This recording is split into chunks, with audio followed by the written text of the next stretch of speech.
I'm not gonna lie, very excited today. And that is because I am going to be replicating 3 of what I think are the coolest sounding drinks from Harry Potter lore.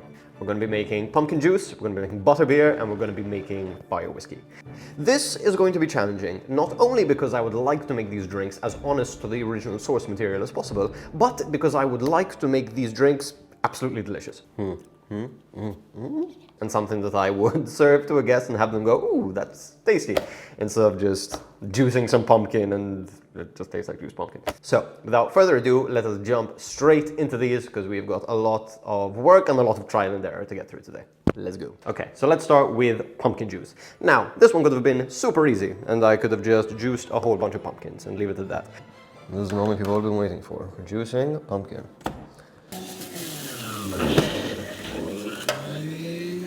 Oof, that's a juicy pumpkin. But, as I mentioned before, the goal for this video is to make these things absolutely delicious. So let's actually start by tasting the pumpkin juice by itself and see how it is. And then I've prepared a number of different things to perhaps season it with and like make the flavor more tasty. I was really lucky. This is a really nice pumpkin. Thank you, comically large pumpkin. It's not bad. It's not bad. It's sweet. Tastes a little bit like carrot juice. Stuff has a lot of pulp, even though I strained it. Now, let us make this tasty. I'm going to start by setting aside some of our pumpkin juice, just in case I mess it up, so I'm not messing all of it up. Okay, so here in front of me, I took the time to juice some citrus. So I have some limes, I've got some lemons, and I've got some oranges. And I've also juiced some ginger, which if any of you have juiced ginger, you know that it's a royal pain. So that was fun, but I think it'll add like a really nice kick, a really nice zing to our magical pumpkin juice. And I also have some maple syrup in case this needs to be sweeter. It's already a little sweet, and there's like orange juice to make it sweet. So I think I'm pretty good. Now, definitely it's acid, definitely it's a little touch of ginger. Let's do these in order. So one little guy of ginger, maybe a little more, because ginger is magical. Orange juice has quite a little sugar inside of this, and I want this to be a little bit sweeter. So let's add like half the orange juice. Let's give it a mix. The lemon juice and the lime juice are going to be here to add a little bit of acidity. They also have a little bit of natural sugar inside of them, so they will sweeten this a little bit. We're all in on the orange. You'll be on to something. Okay. Let's go. A little ginger. I'm a big fan of the lime in here. And one fruit, okay. Tiny. A bit of kick, a little bit more lime. Okay. So, after a little bit of tweaking and adding things, what we have here is primarily pumpkin juice with, let's call it 100 milliliters of orange juice, a good splash of lime juice, so there's at least like half a lime in there. A couple teaspoons of lemon juice. Lemon's not like the big flavor here. I think lime and orange go well with this, although any of the citrus kind of work. And I've added a couple teaspoons of ginger to add a really nice, like little kick in the back of my throat. Now this is absolutely delicious as it is, but I think it'll be better cold. So we'll do our official taste test a little bit later. But this is really nice. It's just like a sweetened, refreshing pumpkin juice. If you like carrot juice, this is something that's kind of similar. But obviously this is way more Halloween appropriate, and the color, I mean, it's not even in a glass, and look at that color. That's beautiful. So we'll give it an official rating later on, but I'm excited about this. Now, the thing that I'm not crazy, well, I'm a little optimistic, but maybe not crazy optimistic about, is going to be the butterbeer, because that I am sort of winging. I'm going in with a plan, but let's just jump straight into it and I'll show you. So I'm just getting everything set up for the butterbeer right now, but I've been interrupted and somebody is making my life very difficult. But you say hi.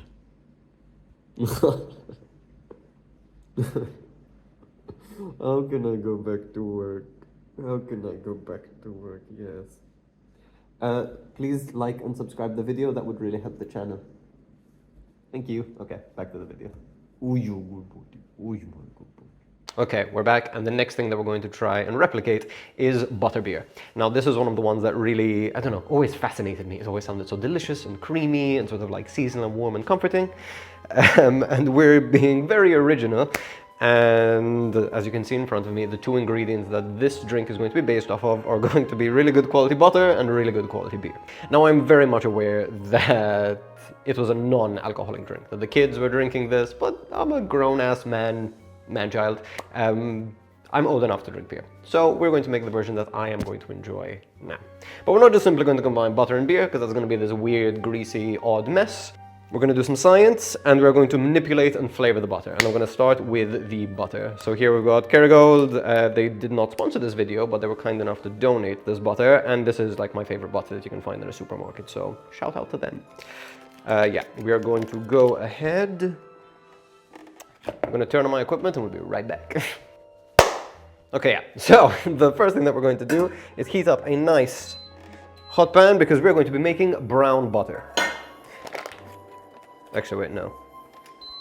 Before we make the brown butter, I need this to crack.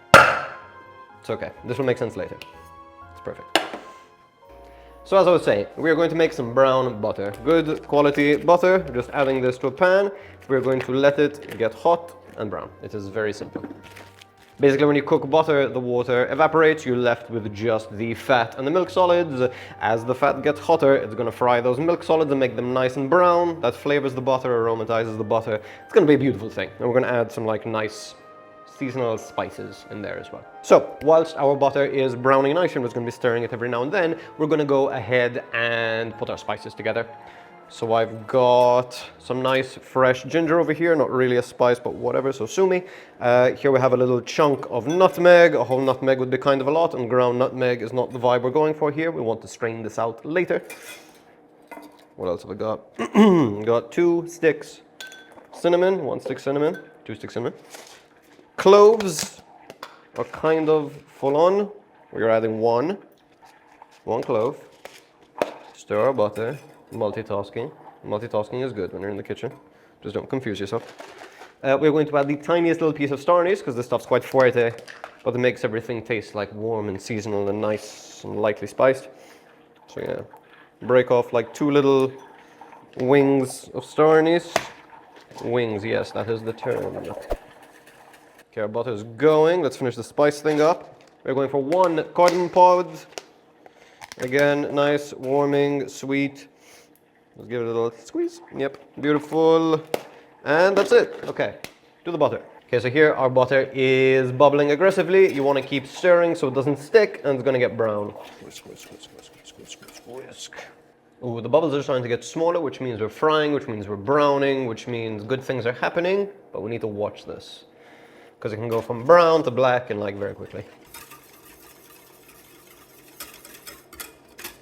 It's on like a medium-ish heat at the moment. Nope, it's on absolute max heat at the moment.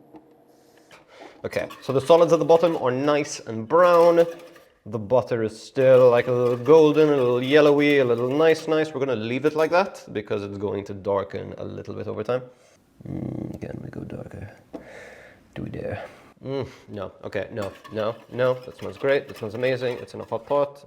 It's going to continue doing things. A little darker.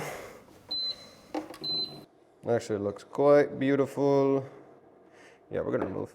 Okay, now this is still a little hot. We're gonna go ahead and add our spices to this. This should, in theory, lightly toast the spices. We're not gonna leave them in there too long, which means I should be ready to strain this. So, we got our spices. And when it really smells like a winter wonderland, that is when we are done.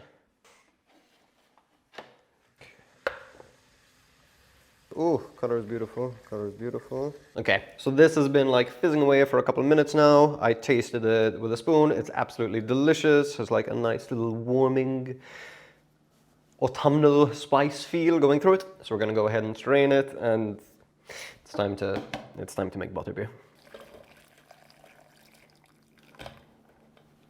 Okay, So a lot happened since I made brown butter. We had a vet visit. She came an hour earlier than usual, which is great, but it meant I had to clear everything, and we have found out that Millie is an anti-vaxxer. We had to give them their vaccines, and then we can see by my scarring, and like the chunk she took out my hand, but she don't like vaccines. But she got her medicine, she is good, she is purring and cuddly again. So we are back to Butterbeer. So what do I have in front of me, and how are we going to combine this delicious, amazing, wonderful, let's actually pour it, this delicious, amazing, wonderful brown butter. The color is actually amazing. It's a little bit of solids in, that's fine. Oh, yeah, so that smells really good. So here we have brown butter, and here we have a couple of different types of beer, and they need to combine together. But water and fat don't really get along, so we are going to use the magic of xanthan gum. Just a tiny little amount. This is a naturally occurring gum. It's an emulsifier. It emulsifies things really good, but use a tiny, tiny amount because otherwise things get snotty. So we're going to make essentially an emulsion of one of these two delicious beers. So here I have this Stretta. There's a local brand, again, not sponsored, but these are my two favorite local beers, so I thought I'd give them a little shout out. There's a lager, so it'll be a little bit of a cleaner flavor, and this is a session IPA, so it has like those nice bitter notes that you'd get from an India Pale Ale, but the kind of thing that you could drink, knock back like a bunch before you regret it. But absolutely delicious, and I think this is the beer that I want for this recipe. Now, when I think of what butterbeer would taste like, it has a little bit of a sweetness to it. I want these like warm autumnal flavors. I obviously want a good amount of like thick, delicious mouthfeel, fattiness from the butter in a nice smooth way. That's why we're emulsifying them together. But then I'm also going to add a little bit of sweetness from just some generic maple syrup. I'm not sure how this is going to go, but in theory, it should work. So let's give this a shot.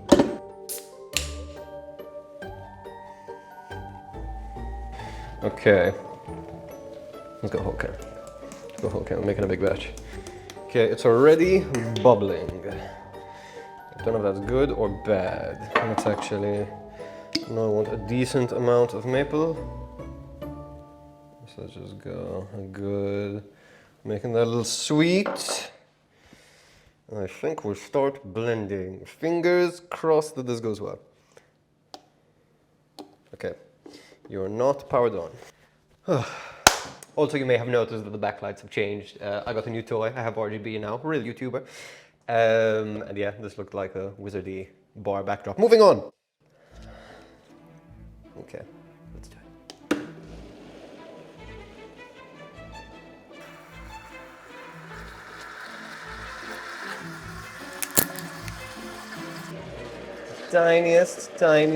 Tiniest little amount.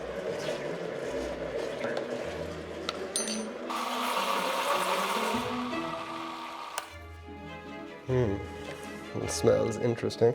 Feel like I could go slightly thicker, slightly more viscous, although that actually looks pretty good. Let's taste with something that doesn't have xanthan gum on it.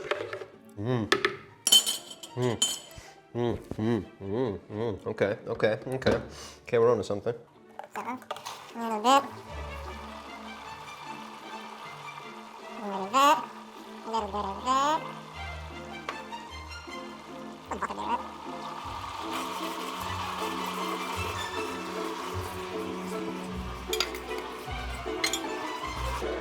That's pretty good. That's pretty good. That's pretty wonderful. I'm happy with this. Love it, love it. Could I do more butter?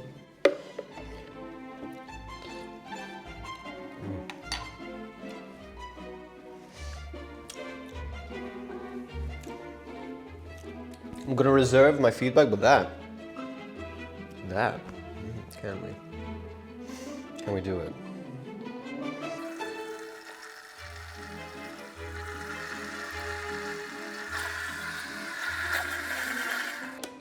Okay, we have literally added like a whole stick of butter in there, and I am excited. We're going full butterbeer experience, and I think this is going to be great. Serve this up. Let's let's rearrange stuff so it looks nice. Okay, so we blended everything together, and I'm actually really happy because this looks like a drink. It looks really nice and butterscotchy, which is kind of what I imagine butterbeer to taste like. Has a little bit of froth. That's the thing I'm most concerned with. What I am concerned with is, well, not concerned, rather, what I'm excited about is that this has a really nice butterscotchy taste. There's a ton of flavor inside the brown butter, and in full true butterbeer fashion, managed to use a whole beer, and the whole stick of butter is inside of this. If you don't believe me, where are my vessels? Where are my vessels? Look, I didn't do my dishes yet. All that's left are the solids at the bottom. This is literally a whole stick of good quality butter. We're excited. Okay, let's pour. I'm actually very excited for a taste test. Ooh, it's thick. It's thick.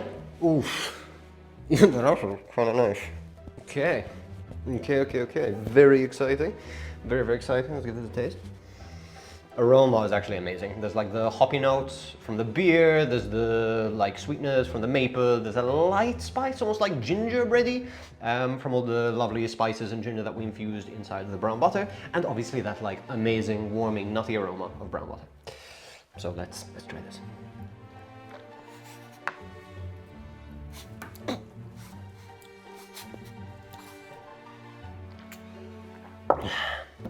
This is dangerous.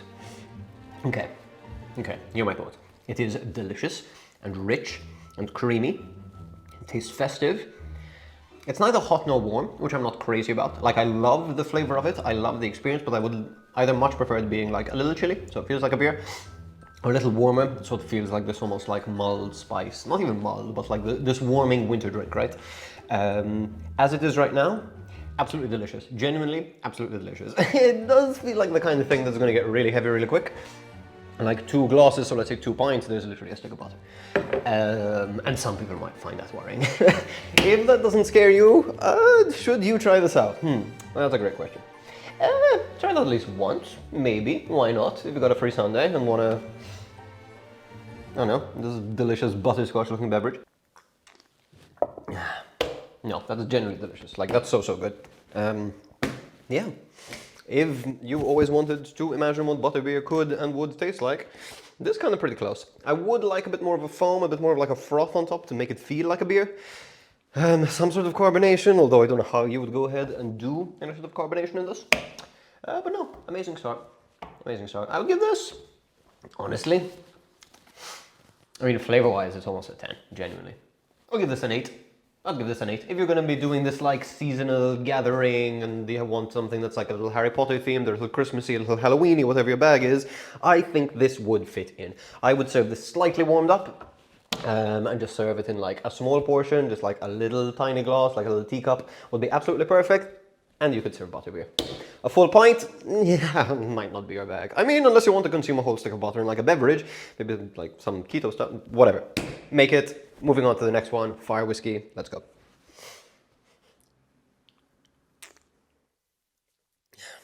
That's fascinating. Okay, and last but not least, we are going to be making Firewhisky. And I say we're going to be making, I've already made my version of Firewhisky. So, what have I started off with? Firstly, I think the most important part that I wanted was a really nice smokiness. So the perfect candidate for that was an Islay, I don't know if I'm pronouncing that right, but Scotch.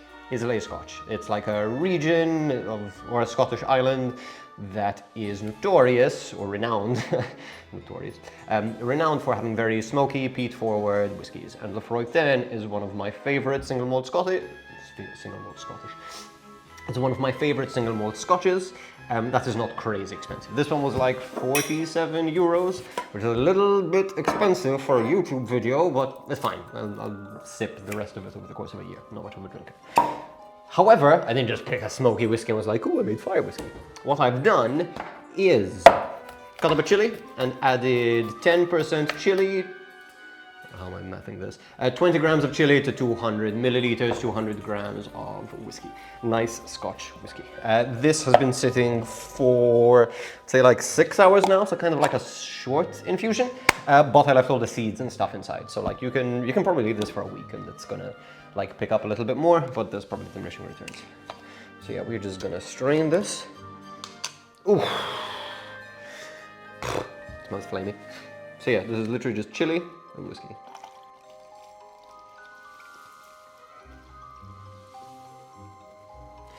The chilies are still perfectly usable if you want to use them in like a recipe or like pickle them or something. I'm sure they would be absolutely fabulous. Oh, there's some poo-poo in here. Wash off poo-poo. So that is fabulous. Now we're going to strain. Ooh, that's a nice color. Now we're going to strain all of this back through the chilies. Beautiful. Beautiful, beautiful. Yes, that's the color. That's the color. Yeah, liquid gold. I mean, it looks kind of similar to like whiskey, but there's definitely a slightly more reddish hue to the situation.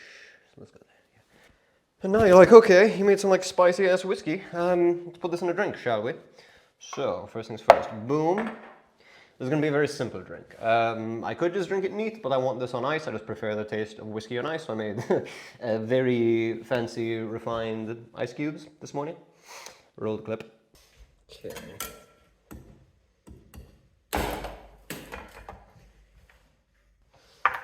Oh, balls, it's empty.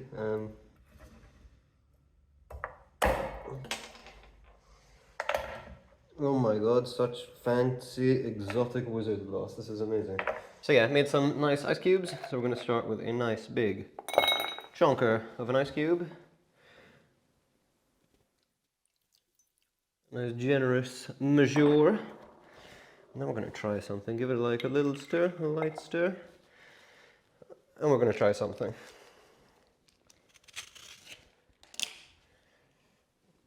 Now I could light this on fire and be like, oh, fire whiskey, but I'm gonna try something.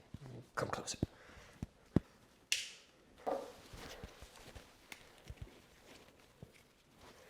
Okay.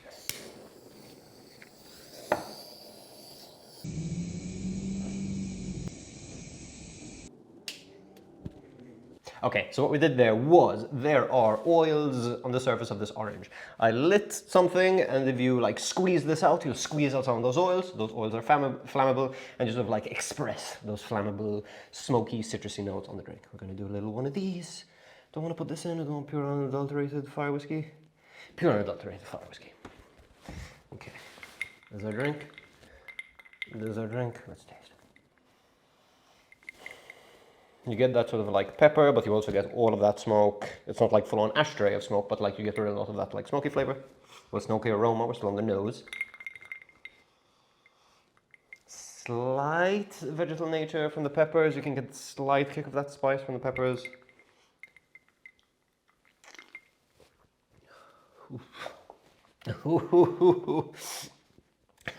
Okay, so I will start by saying it is not too different from a Lefroy, and that you get the smoke in the exact same place in the back of your throat, but now it's not just smoke. That smoke is accompanied by fire. This is great.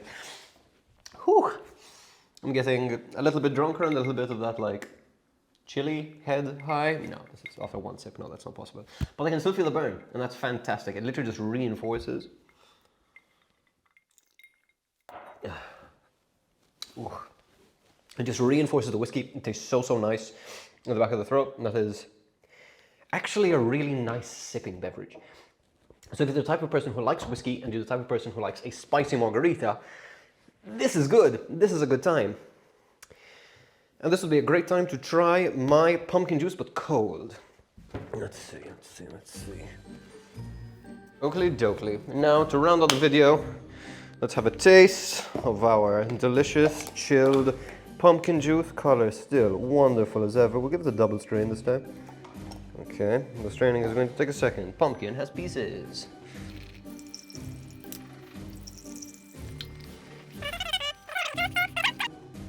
You can do it. I just want one full glass. That's all I want in my life. You're beautifully orange. I really love and respect you.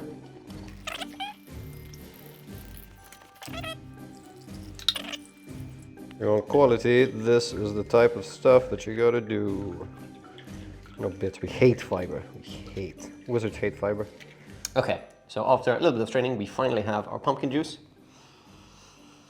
So it smells mostly pumpkin. There's a slight hint of citrus, slight hint of ginger in the back, but still mostly pumpkin.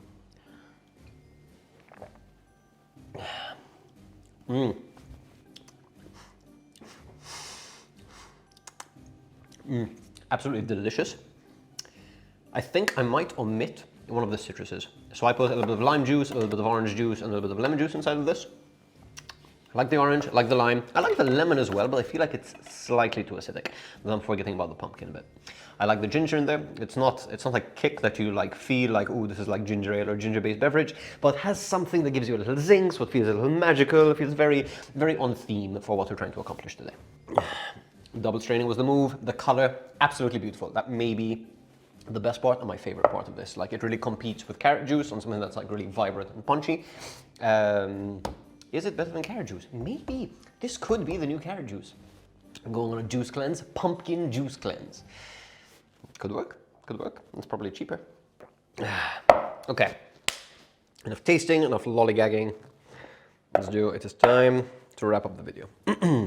So, closing thoughts. I think all of these three beverages were a success in some way, shape or form. Starting with the pumpkin juice, I think it's refreshing. I think it is... Is it better than I thought it tasted inside the book? It's not as sweet. It does have a lot of natural sweetness from the pumpkin itself and the citrus we used.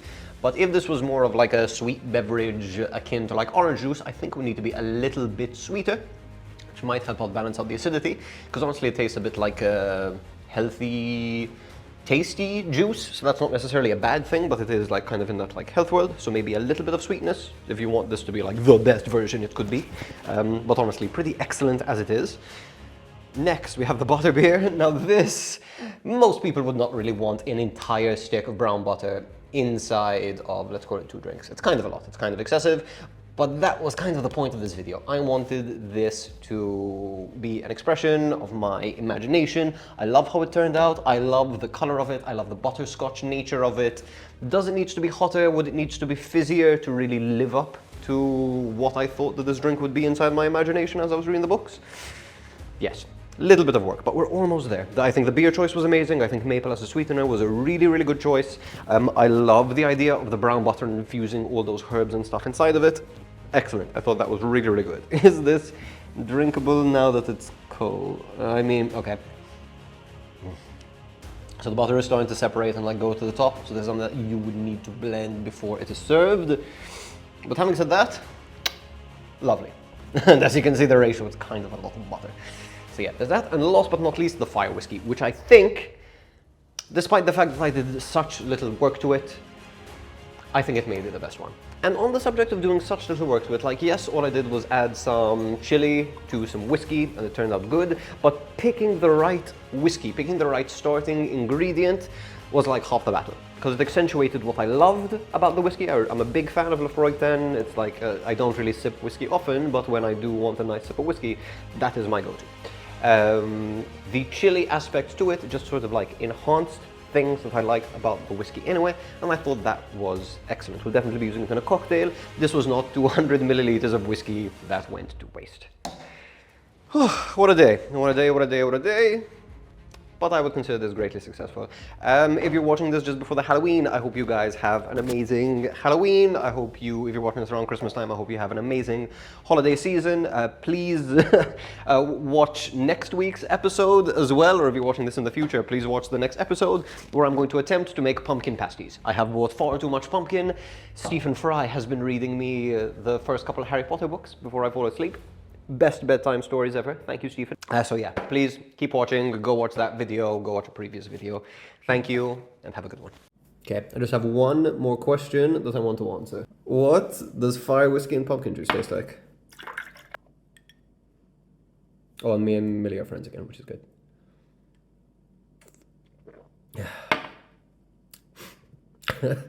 It's a little soupish, but yeah, generally really good. Bye now.